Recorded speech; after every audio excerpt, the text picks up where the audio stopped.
Precious Lord, we just thank you. We thank you for your presence. We thank you for your word. I pray, Lord, that you will penetrate deep into each and every one of our hearts with your truth, the word that transforms us from glory to glory into your likeness. Speak to us, Lord, in Jesus' name. Amen. Amen. So the word that God has given me to speak about is living from the kingdom realm. We will talk about this and then you can find out for yourself, where are you living from? Okay? The central message that Jesus came to preach was the gospel of the kingdom. What does that mean? He was proclaiming that God's kingdom is now accessible through faith in Jesus. That God's will is now present here on earth. And it offers salvation and transformation to those who accept it. So the kingdom of God is here. That is what Jesus was preaching. So there are at least 3 realms talked about in the scripture. The first realm is the natural or physical realm. Okay? The realm of science and laws of physics. The realm that we can see. There are many churches that fall into this realm. They teach rules and principles to live by within human possibilities. I know of some people that I've shared the gospel with and I say, God is with you and you can do this and all. And they are like, I'm only a human being. I have only so much faith. I am not like you. So, they are just within their human possibilities is their belief. If I look at my life, nothing is within my human possibility. Nothing at all. Everything that happened in our lives, our children, where they are, everything is the possibility that came from God. It's God. It's nothing within human possibility. So the natural physical realm, people who live in this are just very limited to the human possibilities. Christians in this realm love Jesus and they hope to go to the kingdom one day and experience victory when they reach there. Now, those who have money, those who have access to education and medicines can do well in this realm because it's all to do with physicality. The second realm is the spiritual or supernatural realm. This is where it includes angels, demons, principalities, powers, and all other spiritual created beings. Now, most of the charismatic church belong here. They function from this realm. Okay? It's about supernatural signs and wonders, spiritual gifts, divine healing, spiritual warfare, and all of that. It involves knowing spiritual laws like reaping and sowing, getting to the root of curses and blessings, confession of faith over negative circumstances, standing strong in the faith. Now, this realm works well for strong-willed people who have that kind of a faith and who are, ready to get to the bottom of spiritual issues. And most of us live in this realm. But there is something greater available to us. And that is the third realm, which is the kingdom or heavenly realm. This realm is what we call heaven. Here there is no spiritual warfare, knowledge of sin, no sickness, no lack, no fear, no brokenness, nothing in this realm. There's only love and provision. This is where Jesus and his apostles walked. When they said, Jesus, he's dead or she's dead, he said they're sleeping. There's no death there. He just went there and raised them up. Doesn't matter if he's dead for 4 days or just died. Doesn't matter. He's sleeping. There's no death there. He just walked in there.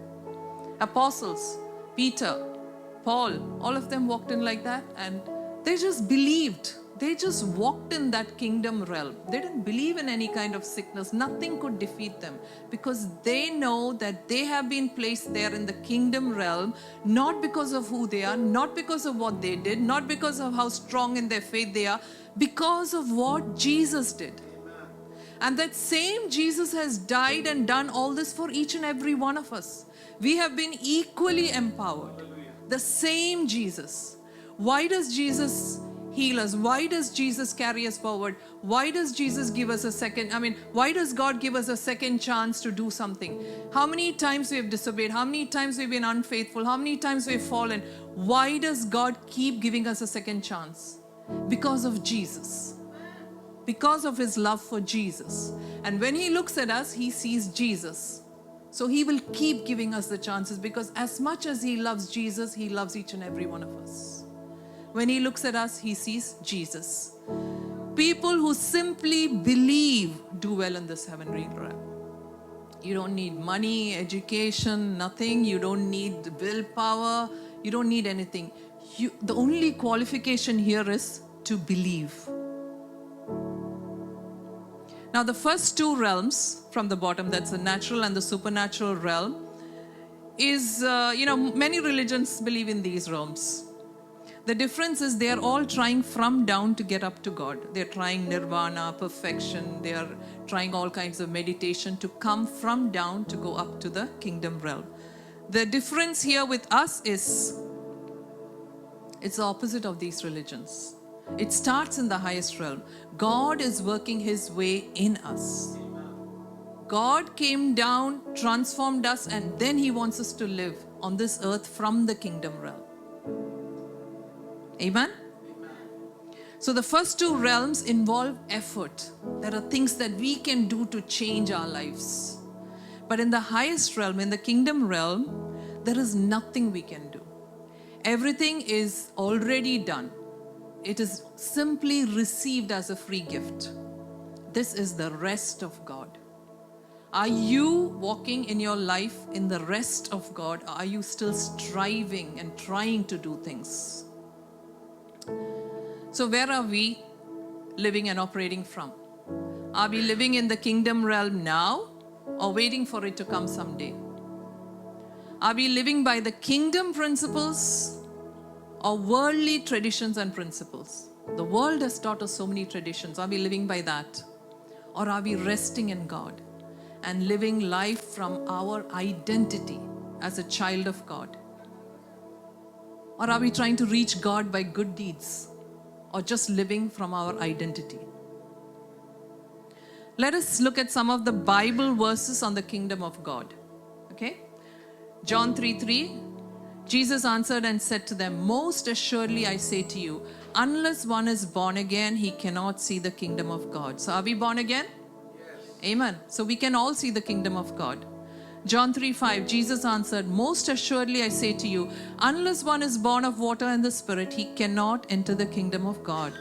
That which is born of the flesh is flesh, and that which is born of the Spirit is spirit." We are born of the Spirit. We are born again. Matthew 16:9, "I will give you the keys of the kingdom of heaven, and whatever you bind on earth shall be bound in heaven, and whatever you loose on earth shall be loosed in heaven." This is where we pray, "Lord, your kingdom come, your will be done on earth as it is in heaven." So you call it down. Anything you see around you, is it there in heaven? Then it doesn't belong where you are.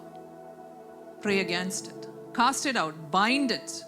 Is it there in heaven? It belongs where you are. Lose that power. God has given you that power and authority. Mark 10:15, "Assuredly I say to you, whoever does not receive the kingdom of God as a little child will by no means enter it." So what is the qualification to enter into this kingdom of God? The only qualification or eligibility is to have a childlike heart and trust in the Father. That's it. Nothing great you have to do. Have a childlike heart. The children just believe so easily.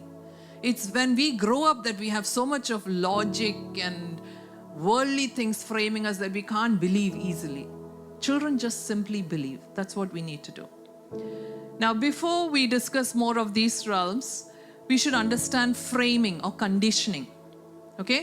Our belief system or Christianity was framed for us by our environment, our parents, our church, our learned knowledge, our life experiences. Even if the Bible says that God heals. If our life experience shows that God did not heal for some reason, or we didn't see somebody healed, we are framed and we are conditioned to think like that. While framing helps us to make sense of things, it can also keep us from growing up and maturing in all things to become like Him. What is the whole purpose of us here on earth? Ephesians 4:11-13 says, "And He Himself gave some to be apostles, some prophets, some evangelists, and some pastors and teachers, for the equipping of the saints, for the work of ministry, for the edifying of the body of Christ." For what? "Till we all come to the unity of the faith and of the knowledge of the Son of God, to a perfect man, to the measure of the stature of the fullness of Christ." That is the aim of everything, that we come to the measure of the stature of the fullness of Christ. So if we sit with the traditions that we are used to and not the true word of God, we will not come up to this measure of the stature of the fullness of Christ. Remember, Jesus told that centurion, "Go your way, and as you have believed, so let it be done for you." We have heard this in Malayalam. Ninde vishwasam ninne rakshikkatte. What you believe is what you're going to get. If you can only believe so much, that is all you're going to get. If you can believe, not because of who you are, the devil always lies to us. Who are you to believe like that? You don't deserve it. What did you do? He just keeps bringing all the attention back to us. We need to keep removing all the attention from us and taking it back to God. Yes, God will do it for me because of Jesus. Not because of who I am. Because of Jesus, I am qualified. I am eligible. Amen? So, that's why leaders teach and empower people how to think, not what to think. How to think. Because the Holy Spirit is our ultimate teacher under the new covenant. We are to teach people how to receive from God for themselves. Not give them the word and teach them and prophesy to them. You do all this, but not in such a way that they are so dependent on you, they keep running to you. Can you pray for me? Because they don't believe if they pray, God will hear them. So we need to empower people to receive from God for themselves. Let's look at a brief synopsis of the three realms again. The three realms, the first one. Only the first one. The natural or physical realm. Here we interact through our body. Okay? It is a created realm. We can see everything. We can touch, taste, see, hear, smell, everything. This operates from the tree of knowledge of good and evil, because this is through self-effort, and it leads to death and decay. Whatever you try to do from this realm is subject to death and decay. And it's like living from the outer court of the tabernacle without entering further. I have done a study on the tabernacle. I don't know how many of you remember. But it's like not getting into the Holy of Holies, still living from the outer court of the tabernacle. The second realm, which is the supernatural or spiritual realm, this is where we interact through our soul. Okay, it's a created realm, it's unseen. Supernatural laws apply here. Again, this also operates from the tree of knowledge of good and evil, because again here we are using self-effort for doing things. And it again leads to death and decay. And this is like living from the inner court or the holy place of the tabernacle. Then the third realm is the kingdom or heavenly realm. Here we interact through our spirit. It's uncreated. God always existed before creation here. It is seen. This is where we see through dreams and visions. If you look at Isaiah 6:1-4, it says, "In the year that King Uzziah died, I saw the Lord sitting on a throne, high and lifted up, and the train of his robe filled the temple. Above it stood seraphim. Each one had 6 wings, and 2 he covered his face, with 2 he covered his feet." So all these creatures are there. So these are seen. You can see it through dreams and visions, and God shows it to you when you get there. Now, which realm you source from or live by will determine many things about the quality of your life. The peace and rest that you experience under various circumstances depends on which realm are you living by. By now, all of you have an idea of which realm is where you take your strength from. Now, let's look in detail into each of these realms. The natural or physical realm. Okay, it's a created realm. It is seen. Everything that we can touch, taste, see, smell, hear, all of that. And we interact here with the body. And all natural laws and laws of gravity, friction, motion, entropy, everything applies in this realm. Whether you believe it or not, these laws apply. Now, if you're standing on top of a mountain or a cliff and you say, I don't believe in the law of gravity, who said that exists? And you just walk straight ahead, what will happen? You will fall. It doesn't matter whether you believe or not, the result is the same because there is a law of gravity and it will apply to you even if you don't believe in it. Same way, then there is the sow and reap, physical seeds. If you sow apple seeds, you will reap apples. You cannot sow apple seeds and expect to reap something else because that is a law that is in place. Again, this is bound to time and space. In this natural realm, there is time, there is space, there is 4 dimensions, time, height, depth, width, everything can be measured. This realm is bound to life on earth. When we live here on earth, this is where it's bound only here for our life on earth. It again works by the tree of the knowledge of good and evil because we are striving to do good and win God's favor. So this again under death and decay. So what do you do when you strive? You feel guilty and unworthy if you did something wrong or didn't read your Bible or did not attend some meeting or some religious activity you didn't do. You start feeling guilty. Then what happens? You repent, you start doing good. And then you try to earn your way back into God's good books. So why are you doing this? Because you're thinking that if I earn my way back, then God will bless me. But because I did that wrong, God doesn't like me now. He's going to do something evil to me. You know? Now, and this is again, we are trying to access God's provision by being good. This is what all religions do, including many Christians. Continuing to eat of the tree of the knowledge of good and evil and get into God's good books. Now this, if we do this and we live like this is offensive to Jesus. Because if we can get into God's good books by doing good deeds, why did Jesus come and die for us? He paid it all. We sang so many songs that relates into this message. Jesus paid it all. We don't need to do anything. Just accept and believe in what He did. You know, the solution is so simple that we cannot accept it. If we had to do something, we are ready to do it. But when it is so simple, you just believe, then you find it's too good to be true. That is why it's called the good news. It is too good to be true. Amen? So Christ came down and He did it all. He took our guilt, punishment, rejection, sickness, poverty, curse, everything. And what did He give us? He made us holy, righteous, justified, sanctified, healed and whole, blessed beyond measure, a child of God, and partaker of the glorious riches of our inheritance through Jesus Christ. That's it. Amen. So this realm, it's like living in the outer court of the tabernacle. The second realm, the supernatural or spiritual realm, is again created. It's unseen, where we do not interact physically. We interact with our soul, mind, will, emotions, conscience. There are angels, demons present in this realm. Supernatural laws apply. Okay? Like miracles, all miracles inside creation, multiplication, angelic activity, demonic activity, everything supernatural that affects the created realm happens in this supernatural realm. And then there are again principles here. Obey your parents, things will go well. These are spiritual principles. Sowing and reaping, blessing and curses. If you sow evil, you will reap evil. What you sow with your attitude and desires, you will reap. It is in time but not bound by time. You can think of 10 things in 1 second.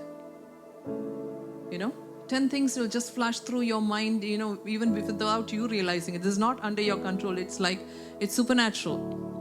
You can understand an hour's information in a moment, like in your sleep.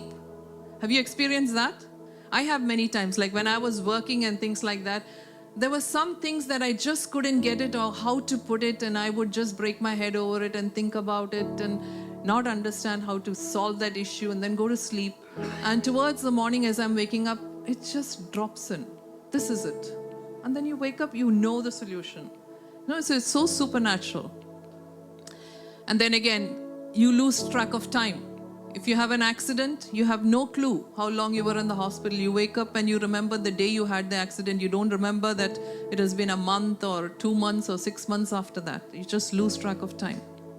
This works by the tree of the knowledge of good and evil, and therefore is under death and decay.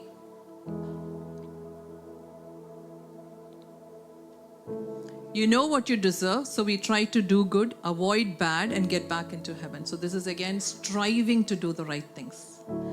It's like living from the inner court or holy place, but we are still not entering the Holy of Holies. Jesus came, died, and the veil was torn. We have access into the Holy of Holies, but we are still sticking in that holy place, not taking that step forward. Now, the third realm, the kingdom or heavenly realm, this is where we ought to be, uncreated, where God always existed before time. It is seen, like I said, in dreams and visions. It's outside of time. Time does not exist here, but everything happens in a sequence. God has a plan from the beginning to the end. He knows the end from the beginning. And everything will happen in His time, in His sequence. It is eternal.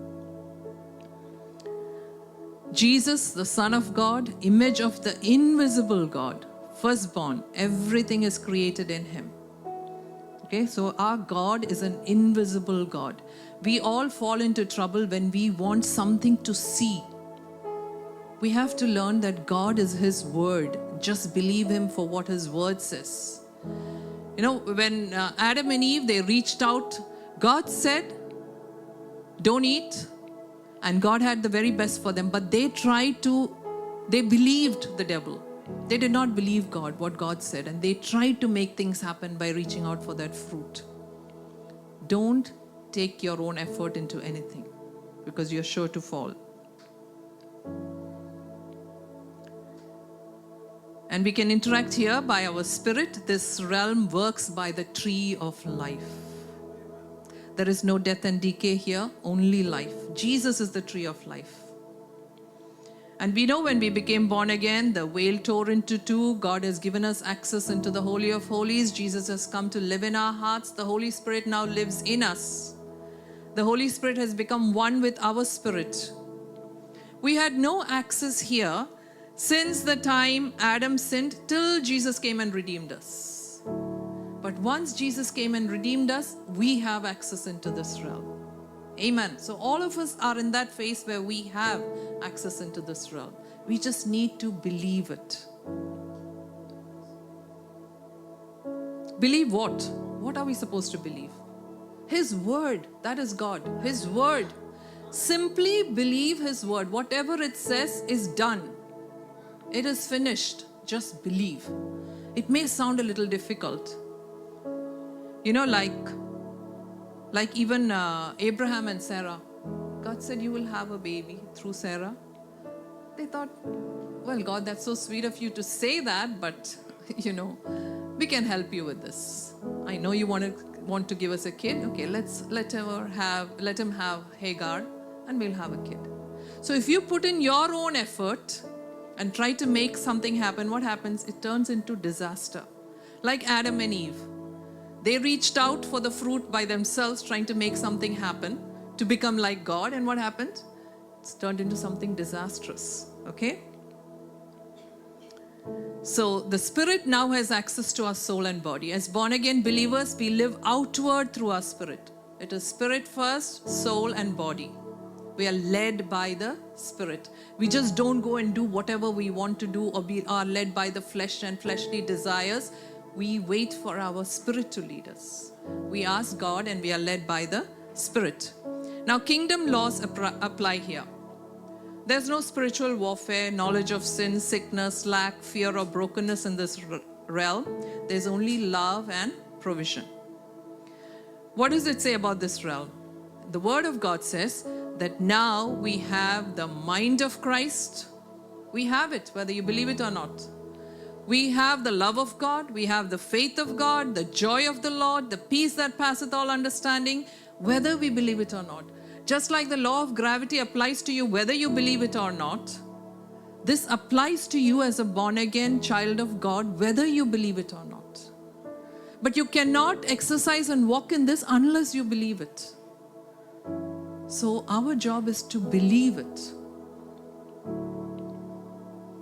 You know, in that Mark chapter 9, verse 23 to 26, when a man brings his child who has been troubled by the Spirit, he says, Lord, if you can, please heal him. Jesus says, what do you mean if I can? Anything is possible if a person believes. The father instantly cried out, I do believe, but help me overcome my unbelief. Now that's a very good prayer for all of us to start with. God, help us to overcome our unbelief.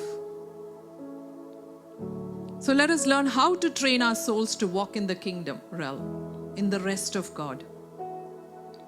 Let us not be like Adam and Eve. Let's not be like Abraham and Sarah. Let's not put our effort into anything, but simply believe God's word.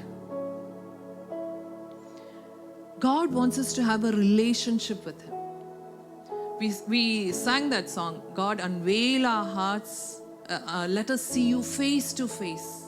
That is what He wants our desire to be, to see God face to face. We have to build on that relationship with God as our Father. And He's a righteous, loving Father. That is what we need to know. And what He wants us to know is that He has made us righteous and He wants to father us into governing all of creation. He just wants to lead us. He doesn't want us to stand there and try with our own effort and feel guilty or rejected. He just says, come along, my child, I will take you through. You know, just as we can never be good enough, can we be good enough to deserve anything or be worthy of anything or deserve salvation? Are we good enough? No, we cannot. Just like that, we cannot be bad enough. Do you understand? We cannot be bad enough. Our relationship doesn't change. Again, we sang that in another song, that Malayalam song that we sang. Even though I strayed, ninde mugam marachittilla, and you are still the same. You are still my Father. You know? So if our kids, they misbehave, we might whack them, we might discipline them, but do we disown them? They will continue to be our children and we love them. Imagine, we with our humanness love them. How much more does God love us? Amen. And God is the one who chose each and every one of us. We did not choose Him. He chose us and He opened our eyes so that we could see what Jesus has done for us, that Jesus has redeemed us and He has purchased us by His blood. So if Jesus has shed His blood and purchased me, I don't belong to me anymore. It's not about me anymore. It's I belong to Jesus. Jesus, come and do whatever you want with my life. Just take over. I'm here. I'm willing. Everything is initiated by God and empowered by His grace. We have to remember that. It's nothing to do with our power. 1 Corinthians 15:10 says, but by the grace of God, I am what I am. And His grace toward me was not in vain, but I labored more abundantly than they all. Yet not I, but the grace of God which was in me. You need to take your focus off you and remember that everything is because of the grace of God. All believers actually live in the highest realm with Christ right now, whether you believe it or not. But you will not operate in this unless you believe it. You are there. But if you cannot believe it, you will continue to operate from lies and deception of the enemy. He raised us up with Christ, the exalted one, and we ascended with Him into the glorious perfection and authority of the heavenly realm, for we are now co-seated as one with Christ. We are co-seated. This is the word of God. Who are we to disbelieve His word? If God says this, we simply believe it. Whether we feel worthy or deserving doesn't matter. We just simply believe it. And we learn to live from heaven to earth. That is supposed to be normal Christianity. We are seated in the heavenly realm with Jesus, and every problem, everything that we are going through, we look down from heaven onto that. And our solutions come from heaven. We don't have to go upward. We don't need to do the opposite. But our citizenship is in heaven, and we eagerly await a Savior from there, the Lord Jesus Christ. We have to remember that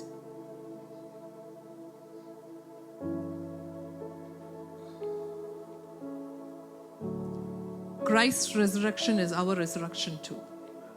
When Christ was resurrected, we also got into the new life. We became a new creation. So let us feast on all the treasures of the heavenly realm and fill our thoughts with heavenly realities. The feast is prepared, it's kept in front of you, but you are blinded by the lies and deception of the enemy, thinking, I am not worthy, I have not got the invitation, I cannot enter, I am not dressed properly. No. God has put on His cloak of righteousness onto you. You're dressed perfectly.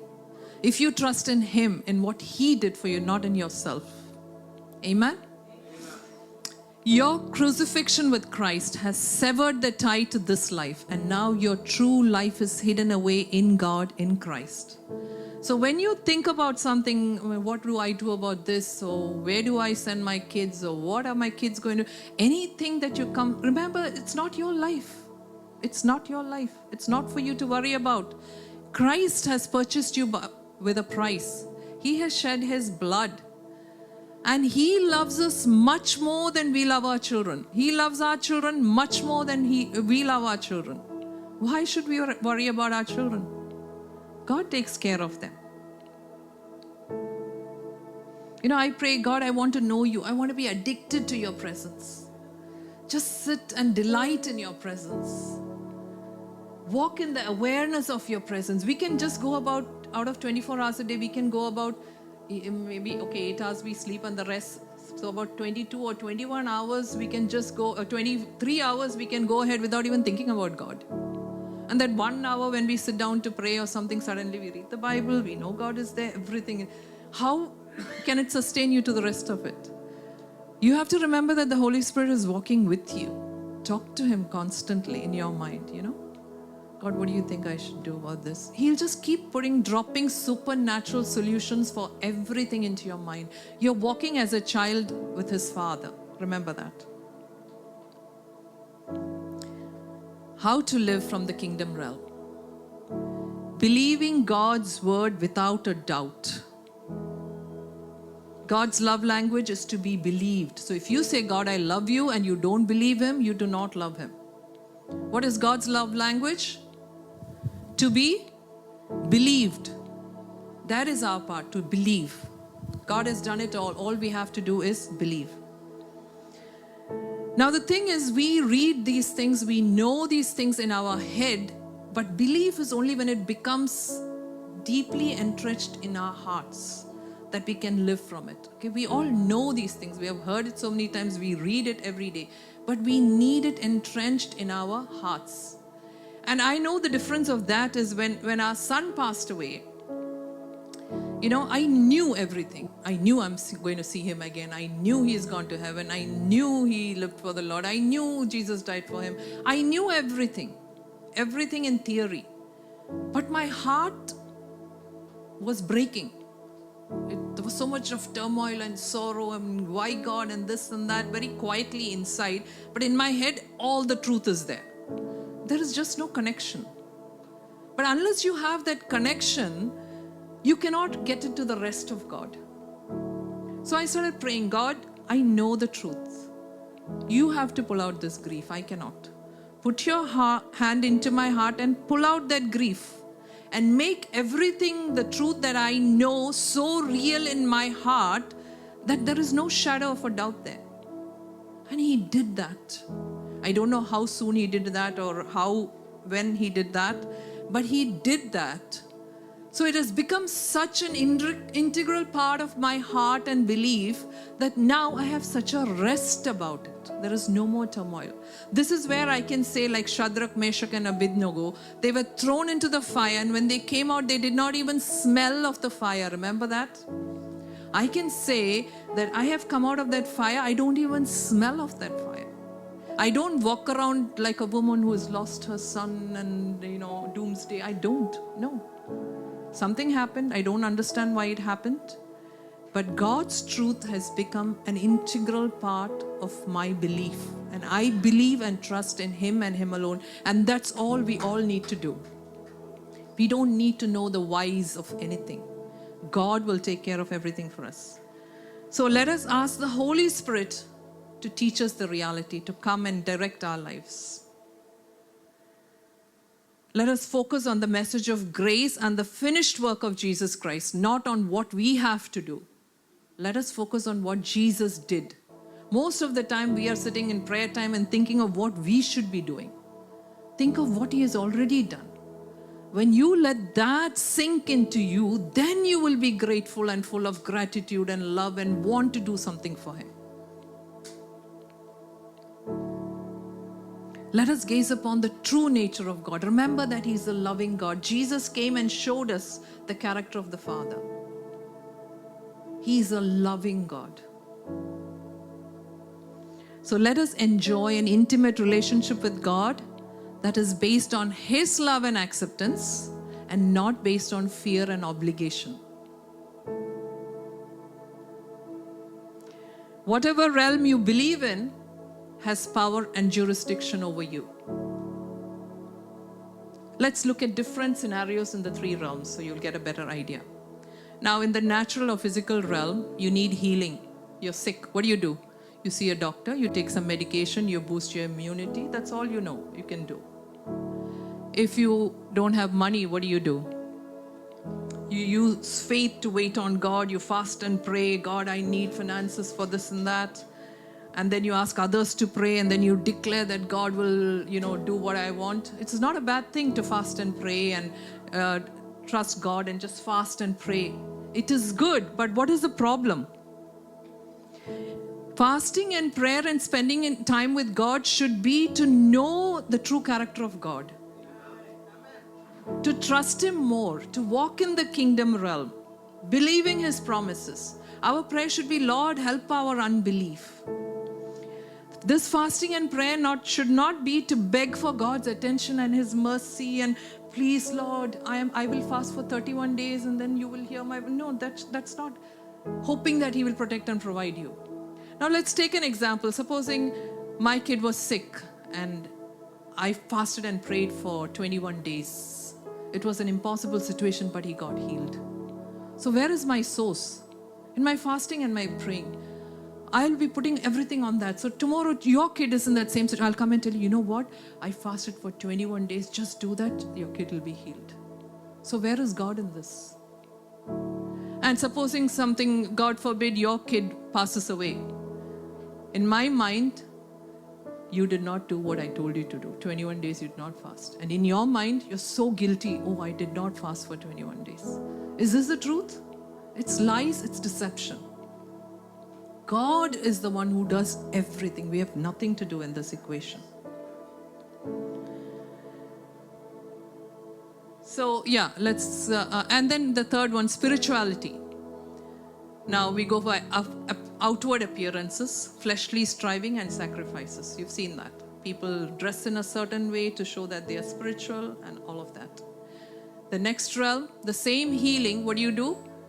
You have the faith to overcome, you fast and pray, you declare, you claim your healing. Like I said, there's nothing wrong with that, but you need to go back to the source, which is God, not on the power of your fasting and prayer.